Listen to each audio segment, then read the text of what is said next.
What's the deal, y'all? This is Isaiah Fowler from the Starts With a Vision podcast, founder of SWAV Eyewear and SWAV Agency. And today we got a good episode, man. We're talking about how to turn your brick and mortar into a direct-to-consumer empire. And a couple days ago, the last episode, episode 54, was literally about when should I get a storefront. So I wanted to do a follow-up video, kind of like another side of the coin. What about if I have a storefront? Or what if I have a brick and mortar, I'm not fully on the internet, how should I go about that? So I got you covered. That's what today's episode is about. So when I look at brick and mortars, I want you to think about it like this. If you have a brick and mortar already, you're already operating, you either got one or two things. You either got the online sales booming, one of three things. You got either online sales booming, you got online sales mediocre, or your online sales are non-existent, right? That's one of three things. So basically, you got tiers. You got tiers of people. You have the online store. You have the brick and mortar. That's your bread and butter. That's what you're relying on. And then you have no online sales, or you have a decent amount of online sales, or you have, online sales are booming. And if they're booming, then that means that your brick and mortar is basically secondary, and it's a brand play, and it's not an actual, real revenue stream. Like, it's just taking care of some expenses, right?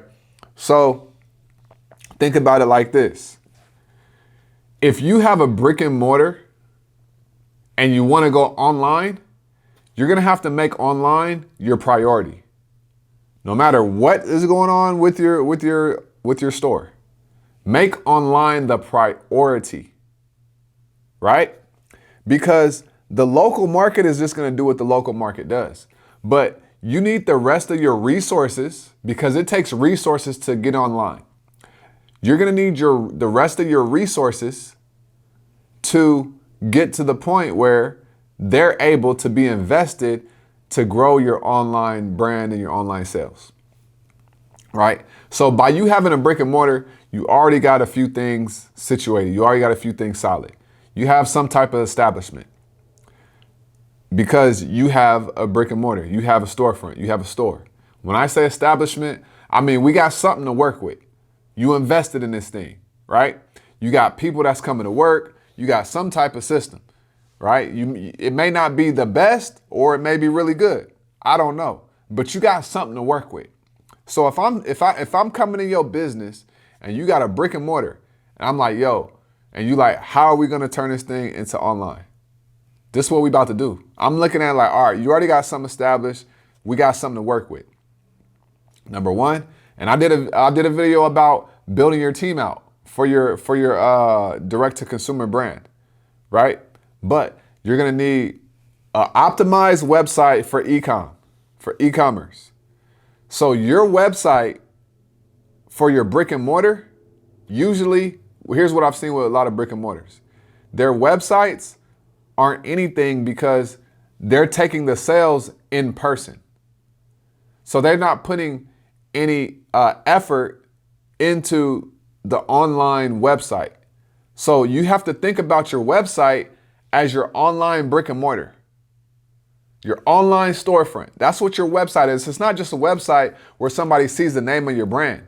No, it's your online storefront, your online brick and mortar. This is how you got to think about it.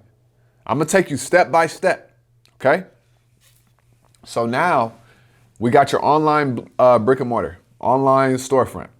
Okay. So you're going to have to get this website, and it's going to have to be optimized for e-commerce. You're going to need some product photography. You're going to need some good product descriptions. These are important. Product descriptions is going to help you with your SEO. It's going to help you get discovered, but it's also going to help people understand, number one, what is the product? What makes the product? What makes the product unique?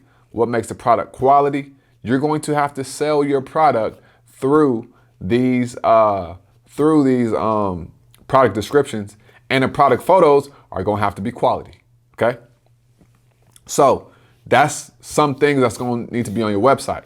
You're going to have to create a story and a message around your brand. You're turning your brick and mortar into a brand. I'm not saying that you don't have a brand, because you may well have a super solid brand locally, but you got to think, okay, now we're taking this shit global, right? Oh, shoot, my bad. We're taking this global. This is how you got to think, because when you go from having a brick and mortar in your city, in your location, wherever you're at, and now you want to get more sales on the internet is literally global, nationwide and beyond. But let's say nationwide right now. Right? So you're taking this thing national. Okay? So that means that you're opening up your market and the pool of potential buyers that will purchase from your company. Okay? So you need to have the website looking solid. Next thing, the aesthetic and packaging. Aesthetic, packaging are important. What is the aesthetic of the brand? This goes in alignment with just the whole brand, the visual brand. You got visual branding, then you got branding, like on the operational side and things like that, right? So now we say, all right, cool. Now we're like, all right, we got the website, we got small things done, we got the story down, we got the messaging. These all help with your positioning. Positioning, I did a video last month. Positioning is more important than marketing. Focus on the positioning more than you focus on marketing. Positioning will teach you how to market your company in its own unique way. So we got that, right? We got the aesthetic down. We got the packaging down. If you don't have packaging, then we need to really kind of get this stuff down, because this is the brand. This is the brand, right? You're going to need, of course, a website. I would say Shopify, and then you want to have your fulfilling system in place, right? You need your label printer, so that way you can print out the labels. You can have your account with stamps, so that you can get the discounted stuff, right, with stamps. That way you can just print out all the labels of orders that you get, and then put it on, and then you can send it to the post office, or you can have somebody come pick it up.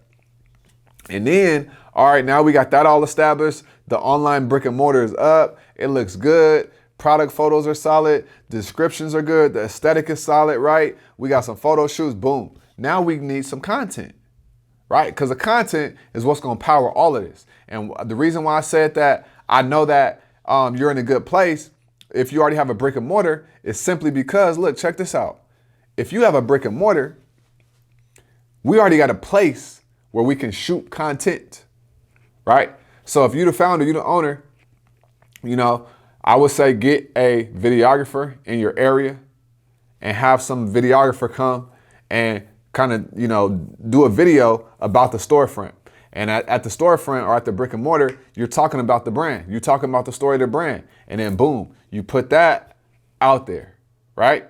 And then also on the back end, depending on what the product is, we need to know, how are we going to sell this product? What do I mean by that?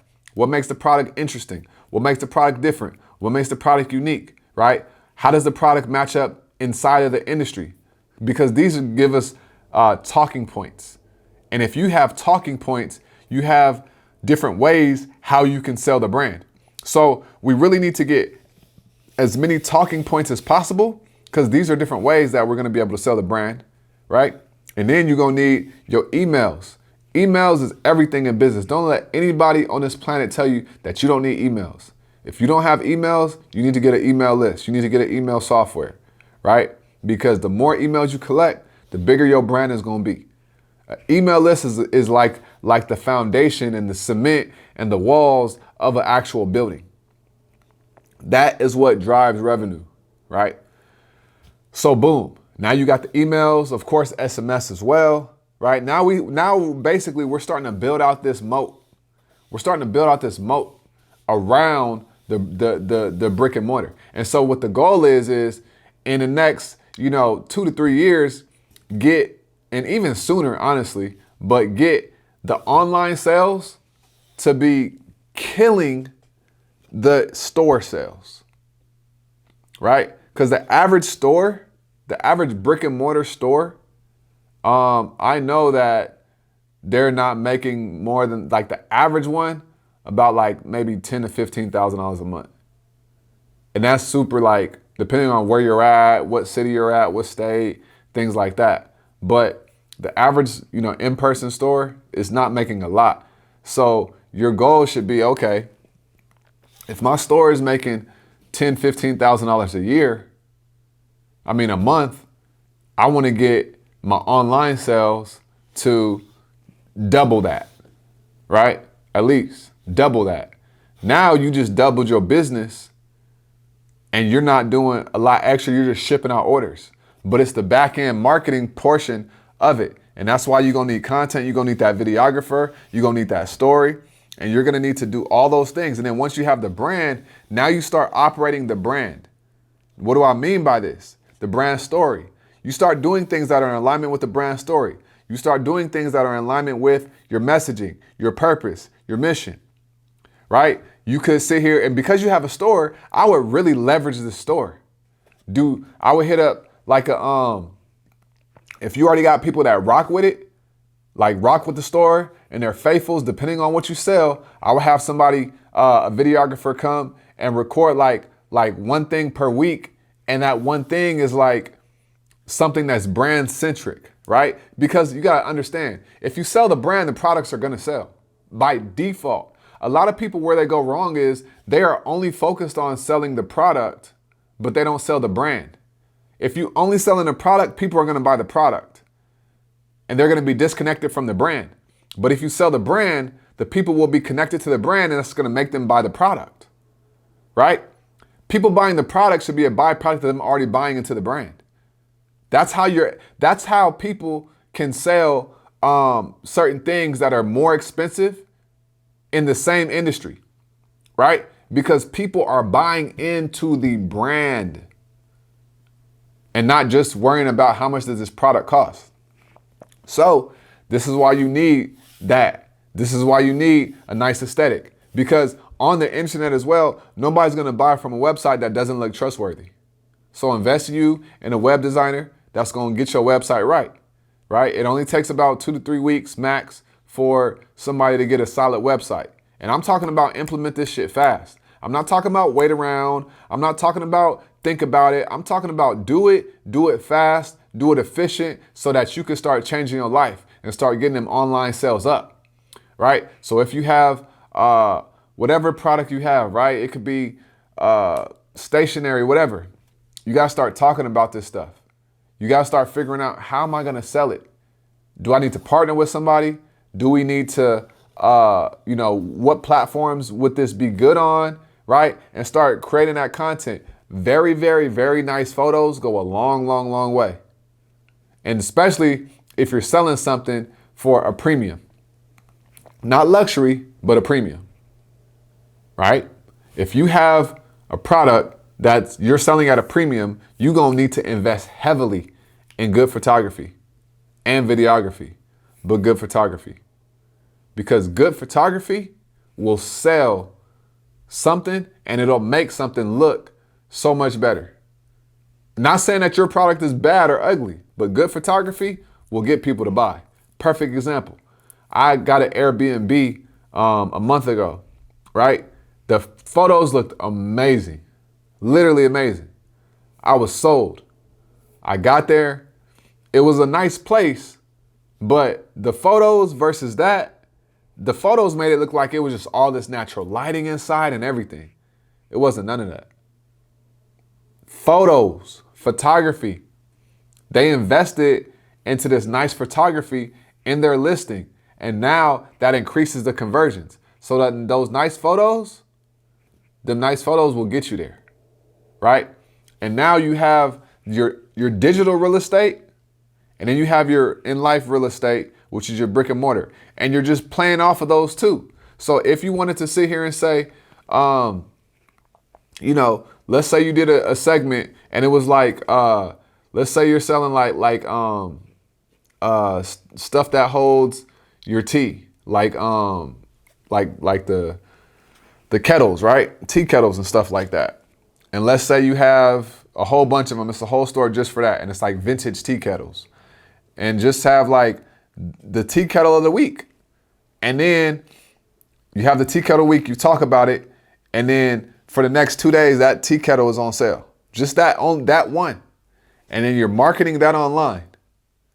And then you could, push people to come in and buy it, or you could push them to buy it online, whichever one you want to do. And then you get the order, boom, you ship it out. But it's really about building that brand out. It's really about building a brand out, building a brand out, building a brand out. What does this brand stand for? What are things that we can do that can, promote people to buy and to purchase? And because you already have a brick and mortar, I would do a once a month, like event at the store to get people to come to the store. You feel what I'm saying? Because at the end of the day, you got a brick and mortar, you got a store, you already got some type of establishment. Let's just keep leveraging that. Of course, you're going to need to be able to spend money in marketing and stuff like that. But you really, really, really got to understand this online game is really life-changing. It's really life-changing. Once you go all in online, your life is going to change. If you have a brick and mortar, you're going to be like, damn, I didn't need this brick and mortar. And then you're going to be like, yo, should I even keep it? And the only reason you're going to keep it is like, I just want to have the brand established somewhere. That's the only reason at that point. You know what I'm saying? So that's how you could turn your brick and mortar into a direct to consumer online. I don't want to use the word empire, but empire for lack of better words, right? That's how you could shift your focus and really start to go run it up on the internet, right? So I hope that was helpful for y'all. This is another episode of the Starts with a Vision podcast.